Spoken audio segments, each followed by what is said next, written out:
MyAnimeList is renowned as the go-to rating and debating site and database for anime watchers. And simply due to how many people use it, the scores for each show are generally accepted as accurate. I mean, if 2.1 million people have rated Fullmetal Alchemist Brotherhood as a 9.21 on average, who's to say they're wrong? Today I'm going to be looking through what MyAnimeList members have settled as the top 10 anime as of January 11th, 2021, and see whether I agree, trying to look at it both objectively and personally. Before we get into it, if you like anime or manga and want to see more, make sure to subscribe. Over 90% of my viewers aren't subbed yet, so let's change that. Enjoy the video. Starting from 10th, we've got March Comes In Like a Lion Season 2, which was a vast improvement on the first season. Season 2 gave the most real, emotional look into bullying that I've ever seen in anime.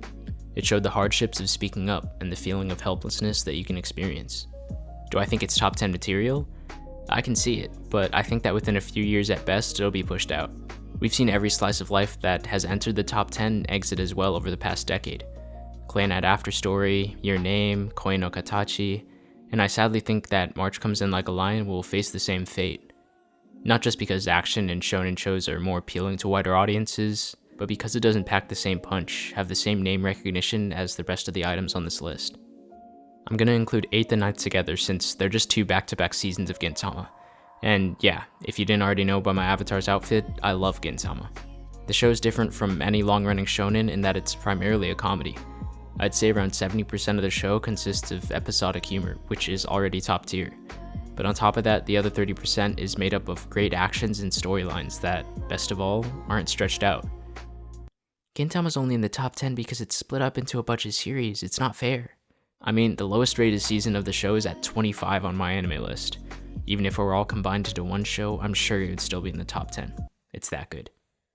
7th is Legend of the Galactic Heroes, and one of the most slept on series out there. Yes, it's old, yes, it's long, and yes, it's dialogue heavy. I hope you're going somewhere with this. But it's one of the only anime that has successfully explored the nuances of politics, looking at the debate of whether a fair, absolute monarchy is better than a corrupt democracy. It's got one of the best rivalries in anime period. But yes, I can see why it isn't higher on this list. I'll bring back what I said earlier. This is a difficult hurdle for a lot of people to get over, even me at first. And so yeah, I think 7th is a fair spot. I'm honestly just glad to see that among the very small audience who's watched it, it's still rated this highly. 6th is Attack on Titan Season 3 Part 2. You all know that I love Attack on Titan. Long ago, when I first read the scene where Levi embarrasses Zeke, I thought to myself what I'm sure many manga readers think all the time. When this gets animated, it's gonna be crazy. And it was. Do I think it's objectively better than Legend of the Galactic Heroes, than Gintama, Season 2 and 3? Honestly, no. But Attack on Titan is simply so popular and so big, for good reason of course, that it's earned itself this spot. And to be fair, I think that Season 3 Part 2 is the only season of Attack on Titan so far that deserves a top 10 spot. If any previous seasons were that high, I would disagree. But the impact and sheer scope of this anime over the past decade definitely earned it a position. Hunter x Hunter is number 5. Hunter x Hunter is consistent. Its arcs don't run too long, except for the Chimera Ant arc. But even that arc had so many epic moments and fights that it mostly compensated for the length. It doesn't suffer from pacing issues that many long shonen do, which leaves very little to complain about. The reason shows like Naruto and One Piece, both of which are in the top 10 most favorited anime on MyAnimeList, don't get in the top 10 rated overall is because they have this central problem. Among others, of course. So do I agree with 5? Yeah, no complaints here. 4 is Gintama Season 4. The reason this season is above others is because it has basically the best 2 arcs of the show, which at only around 10 episodes each are still in the leagues of renowned arcs like Soul Society and Marineford that had a much longer runtime.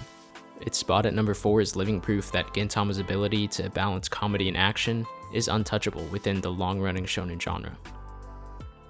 Number 3 is Steins Gate, which is my favorite anime of all time. Yeah, it's basic, but I'm a sucker for time travel, and Steins Gate is the ultimate time travel story. With a great cast, most notably the main character, who I've done a video essay on before, romance, mystery, moral dilemmas, I don't think Steins Gate will leave the top 10 anytime soon. And considering it's basically the only thriller and psychological show to even be in the top 10, it speaks volumes to how good the show is to stand amongst a list oversaturated with shonen. Number 2 is Attack on Titan the final season, which I'm hesitant to speak on because this is only based off of 5 episodes. The reason it's at number 2 is largely because of the hype surrounding it. Do I think it'll stay in the top 10? I'm hesitant to say yes. As I said before, this isn't the actual final season. The show will probably be finished with a part 2 or a movie, and so it might lose its ranking due to being build up to the finale. But it'll certainly have amazing moments in it, coming from a manga reader. I wouldn't be surprised if it landed on 8 or 9 once it finishes airing, but I can also see it just dropping straight out of the top 10. Number 1 is the greatest anime of all time, Fullmetal Alchemist Brotherhood. It's not one of my favorite shows, but I will admit that in my eyes, this show has no flaws. It's so well-rounded that it's almost frustrating to try and critique it, covering genres ranging from mystery to comedy, hype scenes to emotional. Fans of almost any kind of anime will find something to enjoy in Fullmetal Alchemist Brotherhood. The show is the closest an anime has come to being a masterpiece. What do you guys think? Is there any show you think should be in the top 10 but isn't? As always, this has been the Anime Culture Corner. I hope you enjoyed the video. Don't forget to like and subscribe for future in-depth show, manga, and character analyses.